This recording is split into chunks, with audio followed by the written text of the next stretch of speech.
Hi guys, welcome to my channel. So I want to go over these 4 sketches that I just came across in one of the Facebook groups. I'm not sure who got access to them or how they came about, but they're kind of interesting. And if some of you guys have already seen them, I'm sure I'll get comments saying, oh, we already seen these. But just remember, some people haven't seen everything that other people have seen. So I'd never seen 2 of these. So I'm sure that some people haven't seen all of them either. So just keep that in mind. So I'm going to go through each sketch in the Memorandum and the PCA and then compare the 2 and show you which sketch is whose and see the differences, because we know there's some differences that the Memorandum brings out that doesn't go with the PCA's description of the witnesses' accounts. So who's the one lying? Liggett. So we're going to start with the Teresa Liebert sketch. So that sketch that Teresa did, the person she saw at 8:30 in the morning, the day of the murder, I believe it could be Elvis Fields.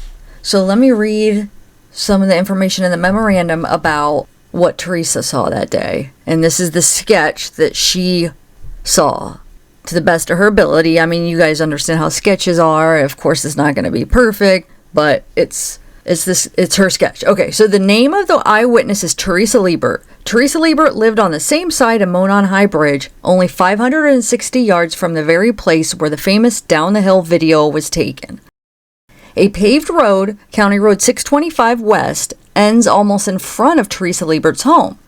However, that road turns into a private gravel road that continues toward the Monon High Bridge and services the home of Brad Weber. Around 8:30 a.m. on the morning of February 13th, 2013, Teresa Liebert observed a man on 625 West near her house standing near mailboxes used by property owners nearby. And it says Exhibit 126 is Liebert's affidavit covering paragraphs 26 to 41. Teresa Liebert has never observed that homeowners walk to their mailboxes because of the distance from their homes to the mailboxes. The homeowners drive their vehicles to drop off and pick up their mail. Teresa Liebert had never seen this man before. Teresa Liebert was in the passenger side of a truck being driven by her husband, Dave Liebert. The man Teresa Liebert observed was standing very close to the passenger side of the Liebert truck as they passed him. Teresa Liebert, sitting higher in the truck, had a good view of this man's face as she passed him and noticed that the man appeared to be startled and concerned at being seen. Teresa Liebert, in fact, turned to her husband and asked something like, "What do you think he's doing?" After passing the man and driving approximately 50 more yards to their driveway, the Lieberts exited the truck. After exiting the truck, Teresa looked in the direction of where the man had been and noticed he was gone. Teresa did not see him on the road at all. Teresa believes the man had to immediately and intentionally hide after they passed him on the road, which would explain his sudden disappearance. The only reason for anyone would be walking down that dead-end road would be if they were lost or if they were going to see the Liebert family or the Weber family. Teresa also remembers that the man she observed was wearing a canvas jacket that was nondescript in color, but doesn't remember a hat. Later, Teresa Liebert was asked to provide a description of the man's face that she observed that morning. She did provide the description. The sketch of the man that Teresa Liebert observed that morning closely resembles Elvis Fields. Even State Trooper Purdy had to admit that the Teresa Liebert sketch and the photo of Elvis Fields resemble one another. Find attached the Teresa Liebert sketch marked as Exhibit 71 and a photograph of Elvis Fields provided in discovery that Purdy was comparing with the sketch marked as Exhibit 72. After the girls were murdered, Elvis told his sister that he was now part of a gang and had a brotherhood. Was the gang mentioned by Elvis Vinlanders? And was the brother Brad Holder? Again, these are the types of questions the monumentally inept Unified Command should have been asking. Okay, so the next sketch we're doing is Riley's. So here's Riley's right here. Riley's sketch, seen near bridge, approximately 1:26 p.m. Here's the one that we just talked about, Teresa's sketch, seen near bridge, approximately 8:30 a.m. So I feel like that one it could possibly be Elvis. Who knows? You know how sketches and witness accounts aren't as reliable as one would think. But anyway, fast forward to 1:26 p.m. Now we're at Riley's account. Okay, so let's go through Riley's account. Okay, so Riley was one of these 3 witnesses here. So it says interviews. This is from the PCA. It says interviews were conducted with 3 juveniles. They advised that they were on the Monon High Bridge Trail on February 13th, 2017. They advised that they were walking on the trail toward Freedom Bridge to go home when they encountered a male walking from Freedom Bridge toward the Monon High Bridge. Blank described the male as kind of creepy and advised he was wearing like blue jeans, a like really light blue jacket, and his hair was gray, maybe a little brown, and he did not really show his face. She advised the jacket was a duck canvas type jacket. Blank advised she said hi to the male, but he just glared at them. She recalled him being in all black and had something covering his mouth. She described him as not very tall with a bigger build. She said he was not bigger than 5'10". Blank advised he was wearing a black hoodie, black jeans, and black boots. She stated he had his hands in his pockets. Blank showed investigators photographs she took on her phone while she was on the trail that day. The photographs included a photo of the Monon High Bridge taken at 12:43 p.m. and another one taken at 1:26 p.m. of the bench east of the Freedom Bridge. Blank advised after she took the photo of the bench, they started walking back toward Freedom Bridge. She advised that was when they encountered the man who matched the description of the photograph taken from victim 2's video. Blank described the man she encountered on the trail as wearing a blue or black windbreaker jacket. She advised the jacket had a collar and he had his hood up from the clothing underneath his jacket. She advised he was wearing baggy jeans and was taller than her. She advised her head came up to approximately his shoulder. She advised she said hi to the man and that he said nothing back. She stated he was walking with a purpose, like he knew where he was going. She stated he had his hands in his pockets and kept his head down. She advised she did not get a good look at his face, but believed him to be a white male. The girls advised after encountering the male, they continued their walk across Freedom Bridge and the old railroad bridge over Old State Route 25. Okay, so the next sketch is Betsy's sketch, seen on the bridge at approximately 2 p.m. So I have 2 accounts to read for hers. I'm going to read the PCA first, and then I'll read the memorandum. Okay. So the PCA says, investigators spoke with Betsy, who advised she was on the trails on February 13th, 2017. Video from the Hoosier Hardware store captured Betsy's vehicle traveling eastbound at 1:46 p.m. toward the entrance across from the Mears farm. Betsy advised she saw 4 juvenile females walking on the bridge over Old State Road 25 as she was driving underneath on her way to park. Betsy advised that there were no other cars parked across from the Mears farm when she parked. She advised she walked to the Monon High Bridge and observed a male matching the one from victim 2's video. She described the male she saw as a white male wearing blue jeans and a blue jean jacket. She advised he was standing on the first platform of the Monon High Bridge approximately 50 feet from her. She advised she turned around at the bridge and continued her walk. She advised approximately halfway between the bridge and the parking area across from the Mears farm, she passed 2 girls walking toward Monon High Bridge. She advised she believed the girls were victim 1 and victim 2. Video from the Hoosier Hardware store shows at 1:49 p.m. a white car matching a vehicle traveling away from the entrance across from the Mears farm. Betsy advised she finished her walk and saw no other adults other than the male on the bridge. Her vehicle is seen on Hoosier Hardware store video at 2:14 p.m., leaving westbound from the trails. Betsy advised when she was leaving, she noted a vehicle parked in an old manor at the old Child Protective Services building. She said it was not odd for vehicles to be parked there, but she noticed it was odd because of the manner it was parked, backed in the near building. Investigators received a tip from Blank in which he stated he was on his way to Delphi on State Road 25 around 2:10 p.m. on February 13th, 2017. He observed a purple PT Cruiser or a small SUV type vehicle parked on the south side of the old CPS building. He stated it appeared as though it was backed in as to conceal the license plate of the vehicle. Both drew diagrams of where they saw the vehicle parked, and their diagrams generally matched as to the area the vehicle was parked and the manner in which it was parked. Blank advised he remembered seeing a smaller, dark-colored car parked at the CPS building. He described it as possibly being a smart car. Blank's vehicle is seen leaving at 2:28 p.m. on the Hoosier Hardware Store video. Okay, so now I'm going to do the go to the memorandum and show you what they say about Betsy's account on the memorandum.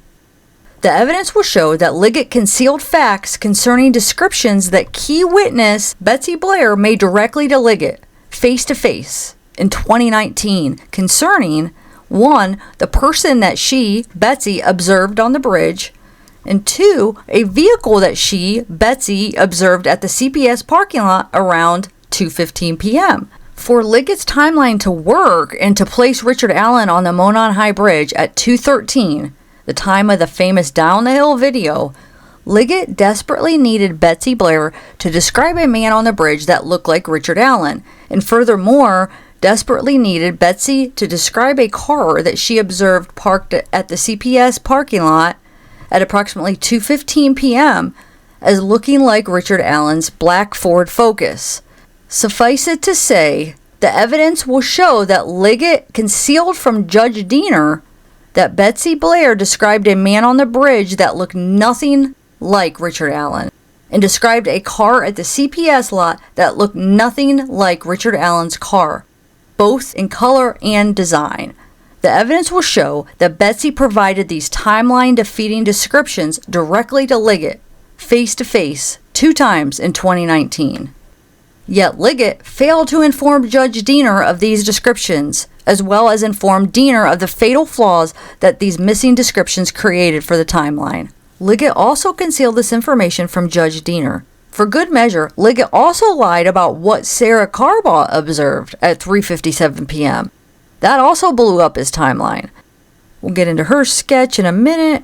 Okay, so Betsy Blair's first description of the man she saw on the bridge was memorialized in sketch number 2, illustrated on February 17th, 2017, 3 days after the girls were found, but not released to the public until April 22nd, 2019, following Superintendent Doug Carter's press conference. On February 17th, 2017, Betsy Blair met with State Police sketch artist Taylor D. Bryant and provided a description of the man she observed from 50 feet away on the Monon High Bridge. The same man that Liggett claimed in his affidavit was the killer, Betsy Blair told the sketch artist that the man she, Betsy Blair, observed was a white male, age 20, had brown curly hair, medium build, find attached and marked as Exhibit 103, the unredacted facial identification reference sheet, filed as confidential, that contains the description that Betsy Blair provided to the sketch artist.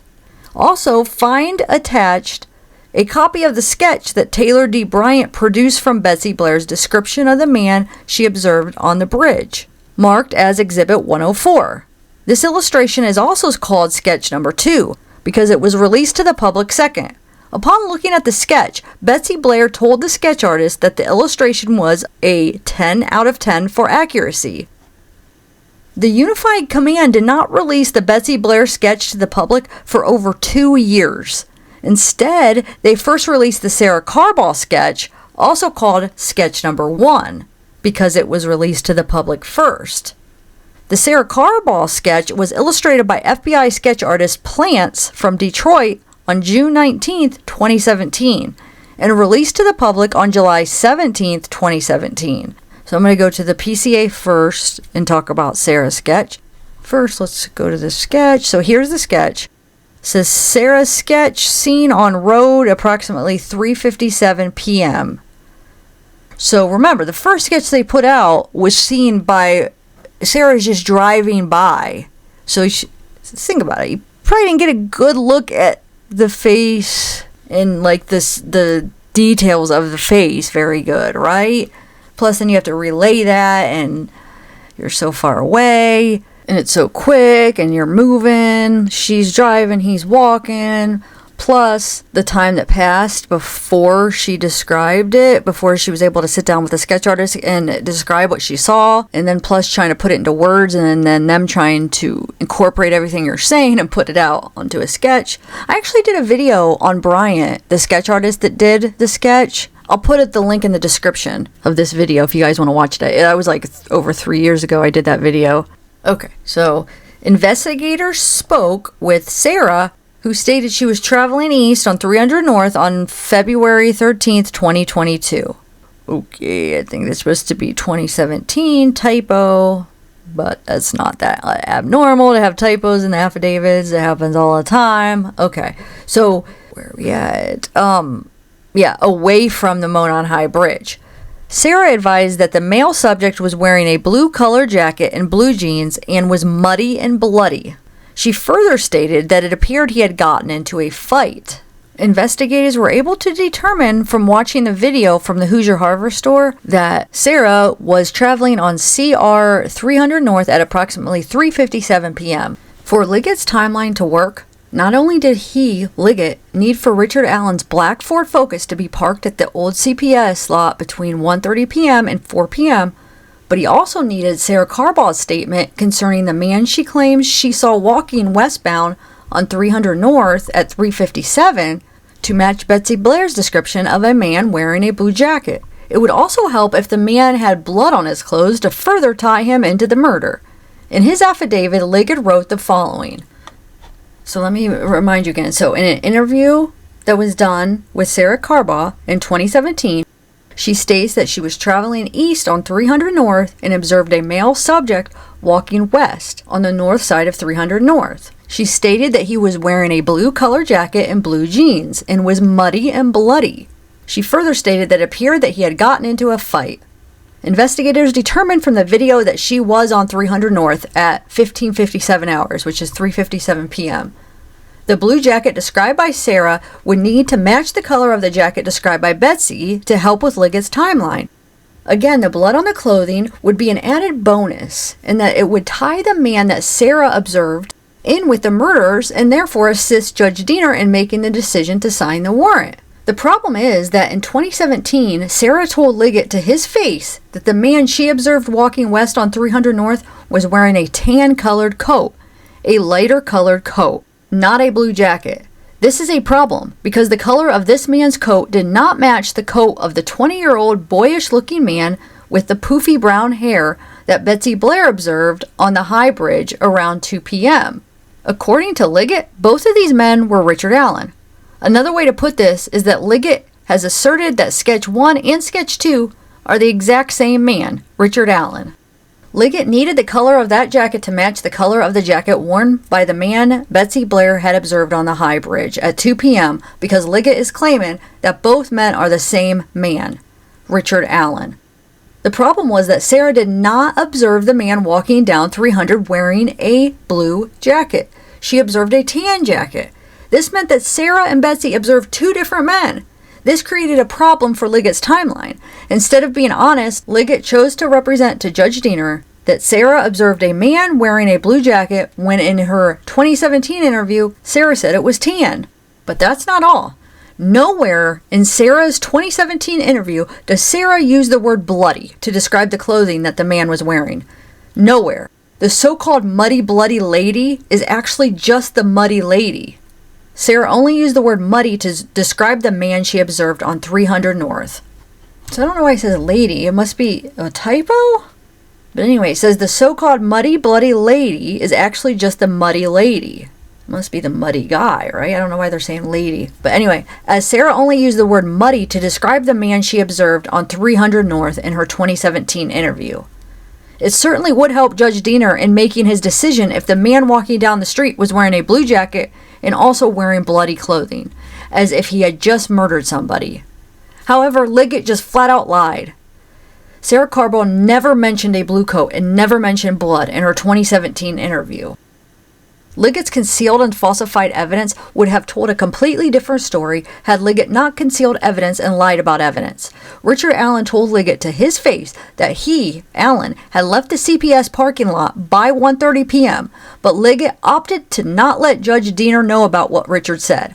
When Richard drove away from that old CPS parking lot at 1:30 p.m. to go home, at some point in time before 2:15 p.m., a person driving a car that resembled a 1965 Comet, angular shape, and not black, backed their car into the old CPS parking lot and parked. And then one more thing. So at 2:15, Betsy Blair drove past the old CPS parking lot and observed the car and remembered what it looked like because it reminded her of her youth, a car that her dad drove in 1960. Because Richard Allen had left the CPS parking lot at or before 1:30 p.m., it certainly explains why the man that Betsy observed at the high bridge at 2 p.m. was a boyish and youthful looking 20 to 30-year-old man with poofy brown hair that looked nothing like Richard Allen, because it wasn't Richard Allen, as Richard Allen had left for home a half hour earlier.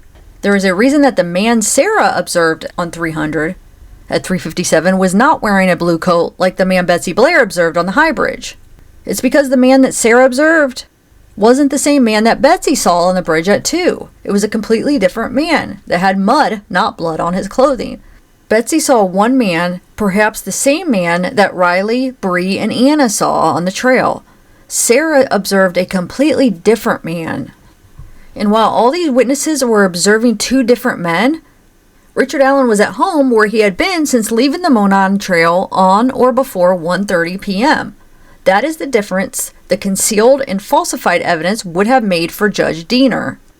Roughly 2 years later, in March 2019, Betsy Blair met with Tony Liggett, frustrated that her sketch number 2 had not been released to the public. Betsy was frustrated because sketch number 1, which had been released to the public almost 2 years before, did not match the man she, Betsy Blair, observed on the high bridge.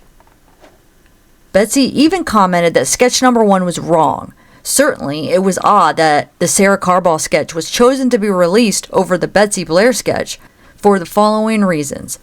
Betsy Blair provided her description to the sketch artist only 4 days after seeing the man on the bridge, while it was fresh on her mind, compared with Sarah Carbaugh, who provided her description to the sketch artist 126 days after she, Carbaugh, observed the man on the road. Betsy Blair had a good look at the man's face while stationary, from only 50 feet away.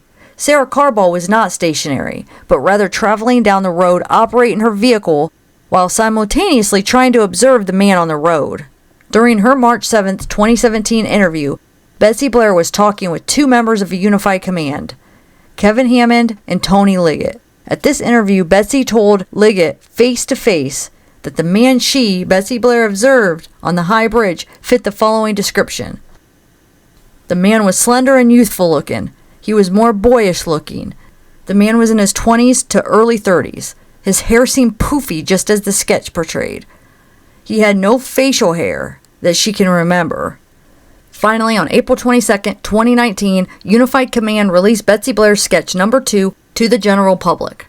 In fact, upon its release, Superintendent Doug Carter commented that the man in Blair's sketch number 2 was responsible for the murders.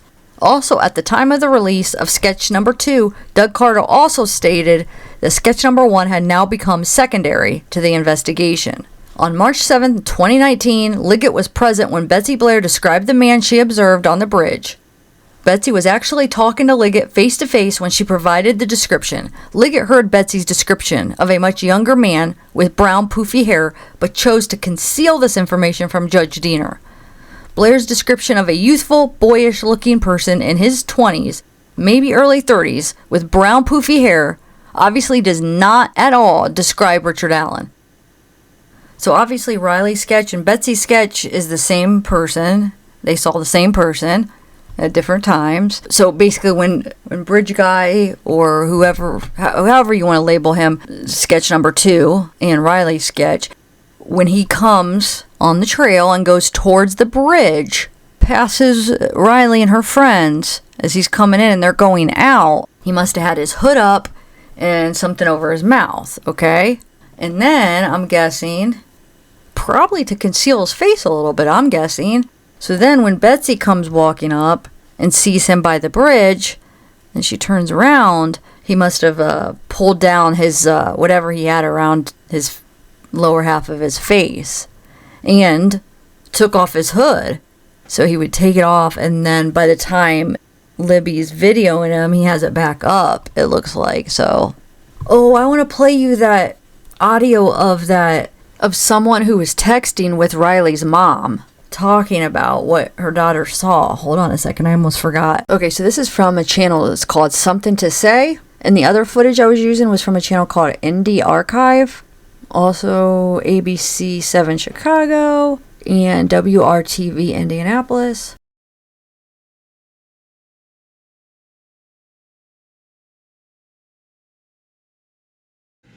She said Riley did not see him with a white scarf. She said that he kind of had the lower part of his face obscured, but it just looked like he was overdressed, not actually hiding. And so I said, so therefore it didn't concern her that much. Did Riley say he's the therefore it didn't concern her that much? Did Riley say he's the sandy-haired guy that I keep hearing about? Also the weird quotes about not blue eyes. That just seems an odd statement. Do you know where that came from? And did law enforcement speak to Riley? Offer a photo lineup of a PO? Four times. A person of interest. I'm sorry if this is all too pushy. Thanks for being open, blah, blah, blah, blah, blah. Was Kelsey on that trail earlier that day? Because she had said that she had seen Kelsey, so I thought it was on the trail. She writes, reason Riley even noticed him. She had said hi to a dog walker earlier and he said hi back. This guy just gave her a look. Riley said yes, reddish hair, and remembered nothing about blue eyes or not having blue eyes. That must have come from someone else. Law enforcement did speak to Riley the night the girls were found, and that time is when she sat with a sketch artist. They did not offer a photo lineup of a person of interest. I think at that point they didn't have one. They have not contacted her since. Kelsey was not on the trail. Riley saw her at Kelsey's boyfriend's house. She is the brother to one of Riley's friends. No, she didn't know that I knew. We knew about Abby and Libby missing very early because of the friendship thing, right? So Kelsey would have told Chase, would have told Bree, I assume. Bree, I assume. Riley's friend messengered Riley almost as soon as the family was concerned. So assuming they all got off the bridge, Kelsey's calling Chase, freaking out. Chase tells Bree, Bree tells Riley. That's what I'm assuming happened. Is there any truth to the idea the guy looks like Jimmy Duvall?